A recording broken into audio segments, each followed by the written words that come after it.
Good morning, everyone.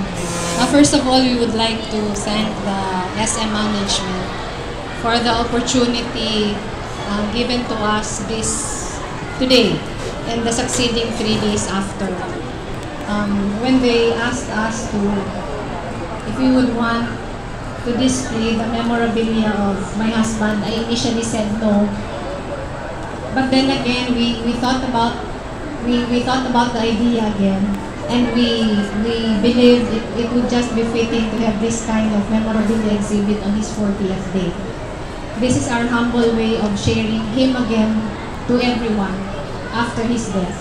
So thank you very much for the opportunity. I would also like to take this chance to thank the city government of Naga, headed by Mayor Bonga, Vice Mayor Bordado, and the entire City Council, for deciding to rename the Naga City Coliseum to the Chessy Robredo Coliseum. Sa hiling mi po, dakula na maray na ondra inyong tinao sa Kuyang Agong, sa Kuyang Pamilya. Ini po sa rong permanenteng physical structure na nagpapahiling kung ano si Ondrang itinao sa iyan. Iyan po, dakula ang pasasalamat niya. Salamat man po sa pag-asikaso kang selebrasyon at sa iyang ika-40 aldaw. Nagpapasalamat po kami sa gabos na Taga-Naga, sa kasi gabos na bakong Taga-Naga na nagbibingon niya ng aldaw.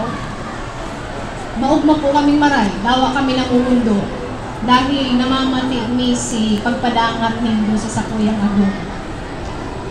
Pagpahiling naman po girari sa mga masunod na aldaw, sa Kuyang pagpadangat sa iya, pagkasararuan ta si pagtulod kan sa iya mga pagtubod. Sa hiling ko po iyon si pinakadakulang Ondrang pwede tang maitaw sa iya na ipadagos saka itulod sa iya mga gustong mangyari sa iya mga prinsipyong sinusunod. Salamat po giraray sa gabos, salamat po sa management ng SM City Naga.